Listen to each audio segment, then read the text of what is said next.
Hindustan prime time exclusive में आज बात होगी संभल की ही। वो संभल जो हिंसा की आग में जल उठा, लेकिन अब उसी संभल को लेकर सियासत चरम पर है। राज्य सरकार और प्रशासन ने शांति बहाली के लिए पूरे संभल में बाहरी लोगों की एंट्री पर 1 दिसंबर तक बैन लगाया हुआ था, जिसे बढ़ाया गया, लेकिन समाजवादी पार्टी का डेलीगेशन यह मानने को तैयार नहीं था। यही वजह रही कि 15 सदस्यीय प्रतिनिधिमंडल संभल के लिए निकला, लेकिन पुलिस प्रशासन ने उन्हें रोक लिया। पूरी कहानी और संभल पर हो रही इस सियासत की पूरी खबर आगे आपको हम दिखाएंगे, लेकिन उससे पहले समाजवादी पार्टी के बरेली जिला अध्यक्ष शिवचरण कश्यप का एक वीडियो सोशल मीडिया पर वायरल हो रहा है, जिसमें बरेली सपा जिला अध्यक्ष भाग रहे हैं और पुलिस उनके पीछे दौड़ रही है। वीडियो आपके सामने न्यूज़ 24 पर।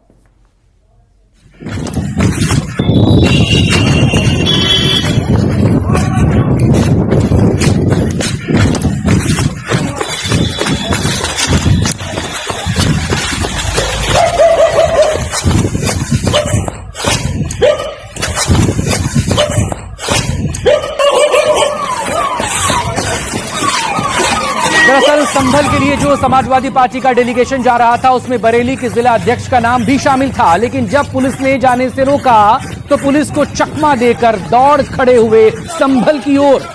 हालांकि पुलिस ने सपा जिला अध्यक्ष शिवचरण को दौड़ाया, लेकिन वो हाथ नहीं आए। काफी देर तक पुलिस ने उनका पीछा किया। कुछ दूर जाकर पुलिस ने सपा जिला अध्यक्ष को पकड़ लिया। वहीं अन्य समाजवादी पार्टी कार्यकर्ताओं ने भी गिरफ्तारी दी। अब सवाल उठता है, आखिर संभल हिंसा पर कैसे हो रही है सियासत और क्यों संभल बन गया सियासत का केंद्र? यह रिपोर्ट। पुलिस की फायरिंग, दंगाइयों की पत्थरबाजी, गिरफ्तारी,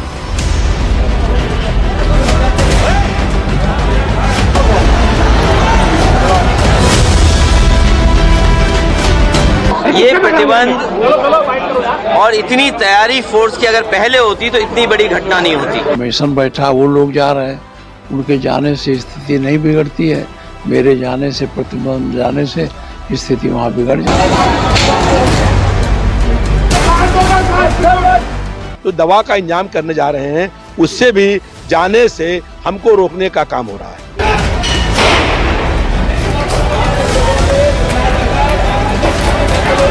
प्रतिनिधि मंडल समाजवादी पार्टी के माध्यम से भेजना यह एक नौटंकी है।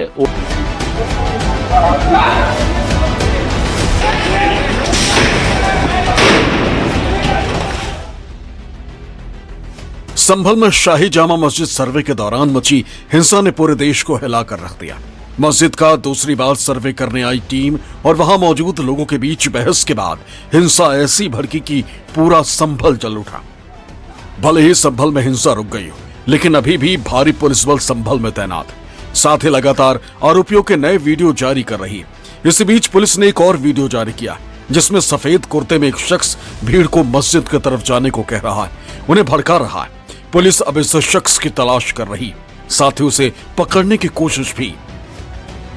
अभी तक जो गिरफ्तारियां थी, 27 गिरफ्तारी थी, उसमें एक व्यक्ति को 151 में चालान किया गया, तो उसको भी जेल भेजा जा चुका है। तो टोटल 28 लोग हैं जिनको जेल भेजा जा चुका है।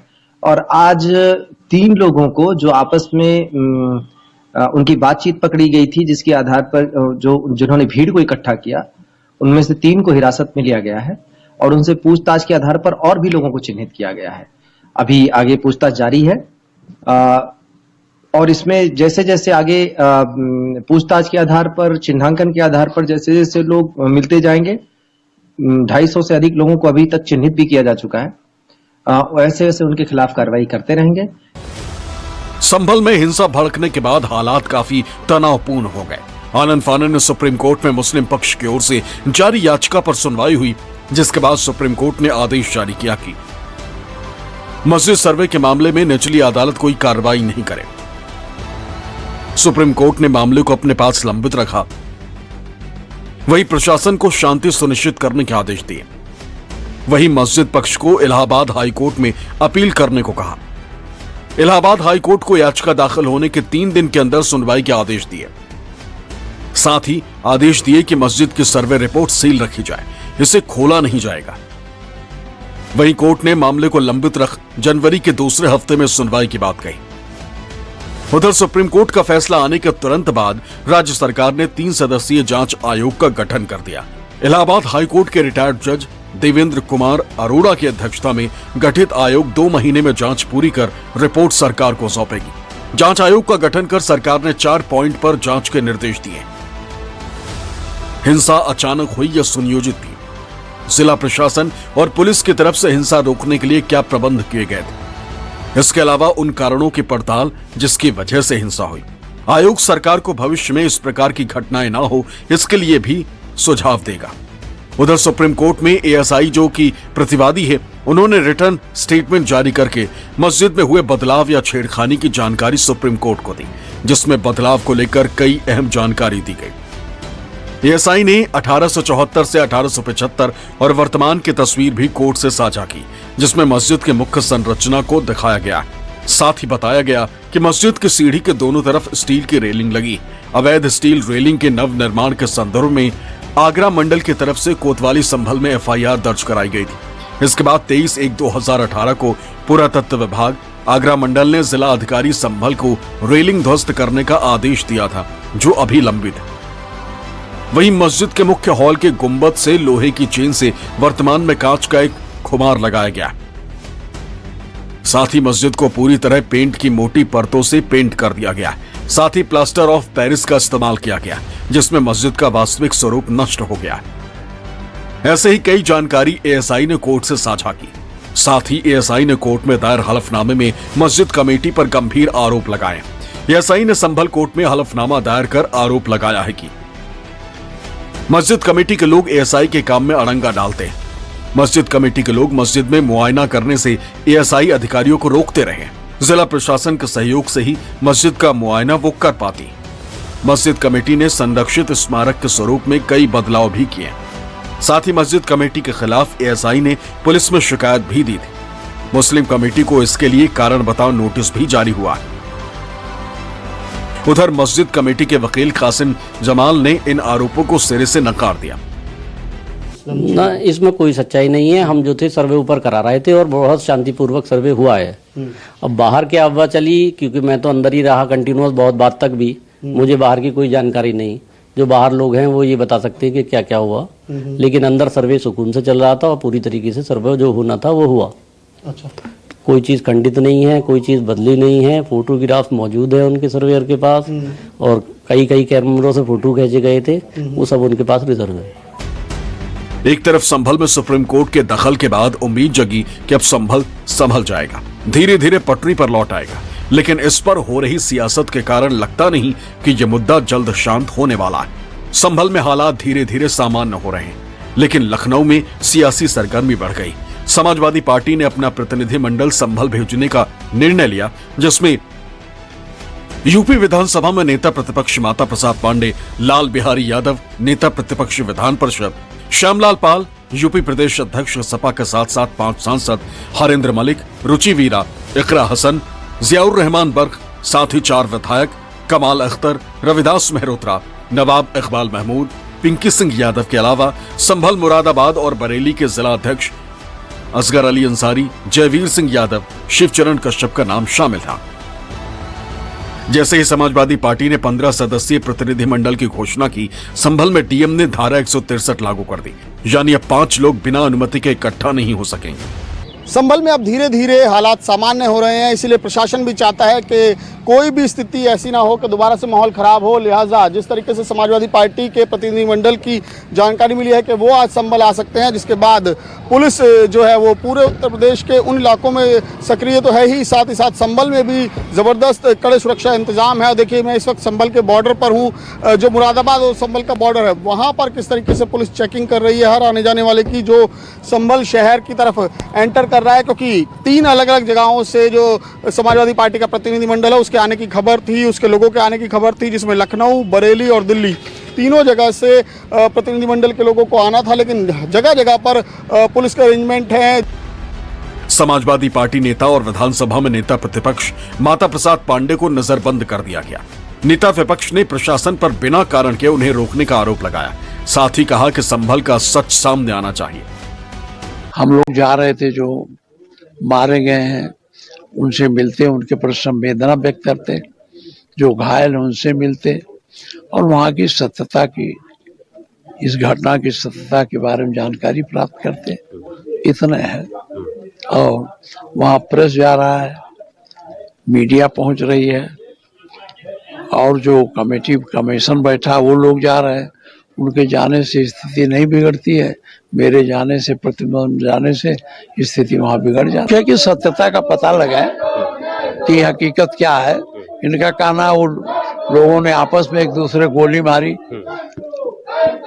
जनता कह रही कि पुलिस ने गोली मारी, तो इसका सत्यता का पता लग जाता जाने पर ना। उधर माता प्रसाद पांडे को रोका गया तो उनके आवास के बाहर सपा विधायक रवि मेहरोत्रा वहीं धरने पर बैठ गए। हम लोग ये कह रहे हैं जितने पुलिस के अधिकारी यहाँ पर मौजूद हैं और जितने और भी वहां मिल जाएं, सब साथ चलिए हम लोगों की। हमारी एक गाड़ी में अकेले हम रहेंगे, 4 पुलिस वाले रहें, तो हम वहां पर शांति कायम करेंगे, देख लेंगे। अगर हम वहां कोई गड़बड़ी करें तो हमें काउंटर कर दीजिएगा। हम तो शांति और अमन कायम करने जा रहे हैं, हम तो लोगों को राहत देने जा रहे हैं। हम उनके सामने, अधिकारियों के सामने दवा का इलाज का इंतजाम करने का काम करेंगे। तो दवा का इंतजाम करने जा रहे हैं, उससे भी जाने से हमको रोकने का काम हो रहा है। इसलिए समाजवादी पार्टी के राष्ट्रीय अध्यक्ष माननीय अखिलेश यादव जी ने आज 15 लोगों को भेजने का काम संभल में किया था। हम जांच की रिपोर्ट लाते और अब जब विधानसभा चलेगी तो विधानसभा के पहले दिन ही हम लोग इस मुद्दे को उठाएंगे और सरकार को बेनकाब करने का काम करेंगे। सिर्फ माता प्रसाद पांडे ही नहीं बल्कि सपा प्रदेश अध्यक्ष श्यामलाल पाल को नजरअंदाज किया गया। मुरादाबाद में सपा विधायक पिंकी यादव समेत 10 नेताओं को हिरासत में ले लिया गया। बरेली में 100 से ज्यादा सपा कार्यकर्ताओं को पकड़ लिया गया। हापुड़ में कैराना सांसद इकरा हसन को पुलिस ने रोक लिया। ये सभी पुलिस को चकमा देकर संभल जाने की कोशिश कर रहे थे। पहले 30 तारीख तक हमें बोला गया कि कोई नहीं जा सकता, इसलिए हमने आज का प्रोग्राम बनाया था, लेकिन आज भी हमें रोका जा रहा है। अब 10 तारीख तक इन्होंने रोकथाम रखी है। 15 लोग की डेलीगेशन थी, अलग अलग जगहों पर रोका जा रहा है। हमें समझ नहीं आ रहा कि लोकतंत्र में इस तरीके से कैसे ये रोक के अपना काम कर सकते हैं। रोक दिया अब इन्होंने, और जबरदस्ती रोक दिया, यहाँ पर जाने नहीं दे रहे और लोगों को आने जाने परेशानी हो रही है। अब इस चीज की हम जो परसों को संसद के अंदर मजबूती से रखेंगे, किस प्रकार ये संविधान की धज्जियां उड़ाई जा रही है। यूपी पुलिस को वहाँ जब सर्वे हो रहा था तो संयम बरतना चाहिए था, मीडिएशन करानी चाहिए थी। उस वक्त तो उन्होंने वो चाबुक दस्ती दिखाई नहीं।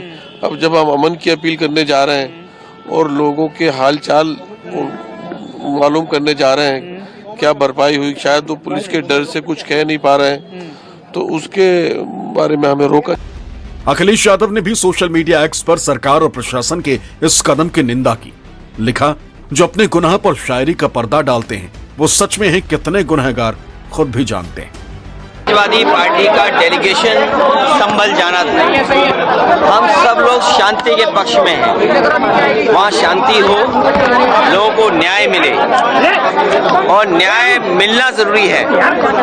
लोग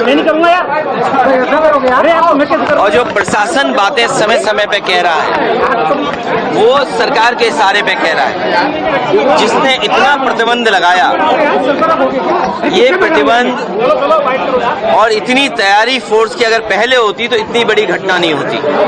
लोगों को न्याय का भरोसा दिलाना इस सरकार की जिम्मेदारी है। उधर कांग्रेस ने भी 2 दिसंबर को संभल जाने की बात कही। साथ ही समाजवादी पार्टी के प्रतिनिधि मंडल को रोकने को लेकर सरकार और प्रशासन के इस रवैये की निंदा की। साफ कहा कि आखिर सरकार और प्रशासन किस चीज को छिपाना चाहती है। विपक्षी नेताओं के जाने से उन्हें क्या डर है। 2 तारीख का ये किया कि उनकी जानकारी जो डिस्ट्रिक्ट एडमिनिस्ट्रेशन ने 1 तारीख तक रोका है, 2 को कांग्रेस का डेलीगेशन हम लोग 9 बजे प्रदेश कांग्रेस कार्यालय से निकलेंगे और निश्चित तौर से हम वहां पर जो अत्याचार अन्याय सरकार के द्वारा, पुलिस के द्वारा जानबूझकर ये कराया गया है, इसकी सारी जानकारी से अवगत होकर अपने राष्ट्रीय नेतृत्व को, अपने नेता खड़गे जी को, राहुल जी को, प्रियंका जी को अवगत कराएंगे। क्या छिपा रही है जिला प्रशासन वहां? क्यों सरकार नहीं चाहती कि जो नेतृत्व है विपक्ष का, चाहे जिस दल का, वहां शांति स्थापित करने में सहयोग करेगा, लोगों में विश्वास पैदा करेगा उन्हें चाहिए कि उन्हें आने दे, रोका है, रुक जाएंगे। हम सहयोग चाहते हैं, हम कहीं से कन्फ्रंटेशन नहीं चाहते। सपा के नेता ने ऐसा कहा है। एक तरफ विपक्ष संभल हिंसा पर सरकार को घेरने का कोई मौका नहीं छोड़ रहा, तो वहीं दूसरी तरफ बीजेपी भी इस मामले में विपक्ष को लगातार कटघरे में खड़ा कर रही। में जो घटना घटित हुई, उस घटना के अगर मुख्य अपराधी के रूप में देखा जाए तो वह समाजवादी पार्टी है। उपचुनाव में समाजवादी पार्टी की जो करारी पराजय हुई है, जो उनको जख्म लगा है, वह जख्म वो भुला नहीं पा रहे हैं। प्रतिनिधि मंडल समाजवादी पार्टी के माध्यम से भेजना यह एक नौटंकी है, वोट बैंक साधने की राजनीति है। वो राजनीतिक पर्यटन करने के लिए जा रहे हैं, हम वहाँ हर स्थिति में लाइन ऑर्डर को मेंटेन करेंगे। धन्यवाद। आज के तारीख में संभल सियासत का केंद्र बना हुआ, लेकिन इस बात से भी इनकार नहीं किया जा सकता कि ऐसे मुद्दों पर राजनीति किसी भी दल या पार्टी को शोभा नहीं देती, क्योंकि इस पर अगर सियासत होती रही तो फिर संभल में फैले हिंसा की आग कभी नहीं बुझने वाली।